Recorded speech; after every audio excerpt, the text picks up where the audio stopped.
उपमुख्यमंत्री अजित पवार आज बारामती दौऱ्यावरती आहेत। आज सकाळपासूनच विविध विकास कामांची पाहणी ते सकाळपासूनच करत आहेत। एकंदरीत आपण पाहू शकता की आता संध्याकाळच्या 7 वाजलेले आहेत, तरी सकाळपासूनच ते बारामतीमधील विविध विकास कामे असतील, जनता दरबार असेल, अशा अनेक ठिकाणी कार्यक्रमांना त्यांनी उपस्थिती लावलेली आहे। सकाळी 6 वाजता बारामती शहरातील अनेक विकास कामांची त्यांनी पाहणी केलेली आहे। त्यानंतर सकाळी 10 वाजता जनता दरबारचं आयोजन करण्यात आलं होतं। त्यानंतर बारामतीमध्ये विविध कार्यक्रमांना देखील उपस्थिती लावलेली आहे आणि सद्यस्थितीत बारामतीमधील जे सुपा येथील उपविभागीय मार्केट यार्ड होत आहे, या ठिकाणी ते पाहणी करत आहे। या ठिकाणीच नवीन मार्केट यार्डची इमारत उभी राहणार आहे। या जागेची उपमुख्यमंत्री अजित पवार यांनी अगदी आता संध्याकाळचा 7 वाजले असला तरी पाहणी केलेली आहे आणि एकंदरीतच हा कार्यक्रम झाल्यानंतर बारामतीमध्ये सुपा परिसरात आणखी 2 कार्यक्रम होणार आहेत आणि त्यानंतर उपमुख्यमंत्री अजित पवार हे पुण्याला रवाना होणार आहेत। एकंदरीतच आज सकाळपासून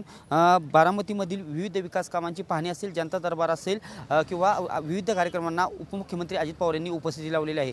कॅमेरा पर्सन योगेश सावंत सह मी दीपक कापरे, TV9 मराठी, बारामती।